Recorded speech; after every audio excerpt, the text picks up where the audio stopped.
This channel is for entertainment purposes only. All stories are fictional. Viewer discretion is advised. Don't forget to subscribe and hit the bell icon if you dare. I never believed in the supernatural. I was a rational man, a federal postal officer. I dealt in facts, stamps, addresses, not shadows, not whispers, not things that move in the dark. My name is Ethan Calloway. 2 years ago, I was transferred to a small rural town called Harlow Creek, deep in the Appalachian Hills of West Virginia. My wife, Claire, was nervous from the moment we crossed the county line. The GPS lost signal somewhere around mile marker 9. The road narrowed to a single lane. Dead cornfields stretched on both sides.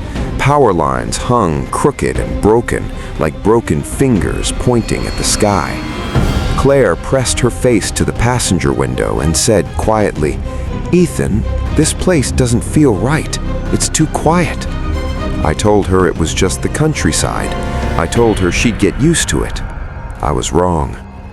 The house the Postal Service assigned us was a Victorian-era property at the edge of town.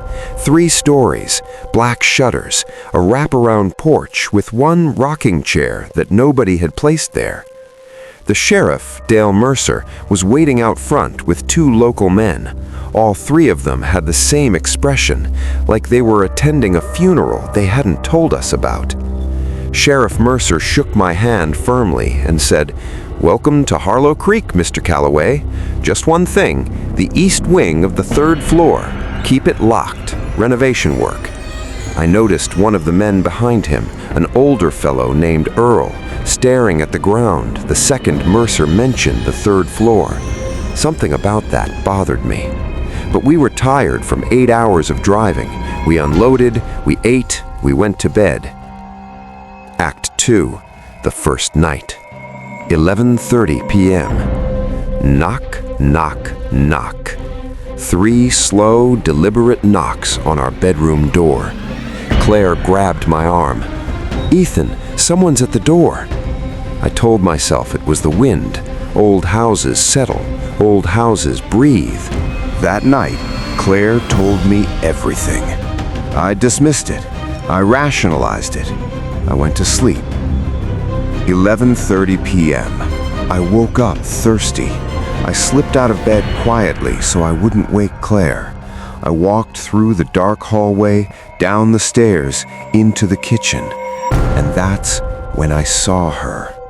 Claire, standing at the kitchen sink, back facing me, completely still. "Claire, what are you doing up?" She turned slowly. Her face was Claire's face. Her hair was Claire's hair. But her eyes were completely white. No iris, no pupil, just white. She smiled and it was too wide, a smile that didn't belong on a human face. Then she was gone, vanished like smoke. I ran back to the bedroom, hands shaking, heart slamming against my ribs. Claire was in bed, fast asleep, but she was standing against the far wall, eyes open, mouth moving, whispering something low and rhythmic in a voice that was not hers. I said her name once. She turned around completely fine, looked confused, asked me why I was shaking. She had no memory of any of it. First light, I drove straight to Sheriff Mercer's office. I told him everything. The color drained from his face. He sat down slowly and said, "She's awake." I asked him what that meant. "Mercer took me to an old man who lived alone at the edge of the woods. His name was Father Aldous, not a priest, just what people called him.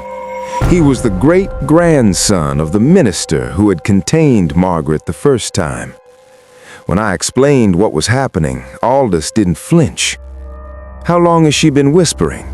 I said, 1 night. 'Then there's still time.' He explained that to sever Margaret's hold on Claire, we needed 3 things: soil from the spot where Margaret was buried, wood ash from the original containment fire still preserved in the sealed room, and we had to perform the ritual before the next dark moon. That was tomorrow night. We had less than 24 hours. Mercer gathered the soil from the old cemetery at the edge of town. I went into the sealed third-floor room alone to retrieve the ash from an ancient iron urn left there decades ago. That room. I don't want to describe that room. I will only say this. I was not alone in there. Something watched me from the corner. Something that wore a shape I recognized. I grabbed the urn and I ran. That night, Aldous, Mercer, and I returned to the house. Claire was sitting at the kitchen table, perfectly calm, hands folded. She looked up when we entered and smiled. That too wide smile. Aldous immediately began the ritual, mixing the soil and ash, igniting them in a cast-iron bowl, speaking words in a low, steady voice that I didn't recognize as English. Claire's smile dropped, her head tilted at an angle that necks don't allow. When she spoke, her voice had a layered, hollow quality, like two voices speaking slightly out of sync. You people did this to me. You drove me to that house. You sealed me in that room for 80 years, and now you want to do it again? Aldous kept chanting. He didn't look up. You're not Margaret anymore, he said calmly.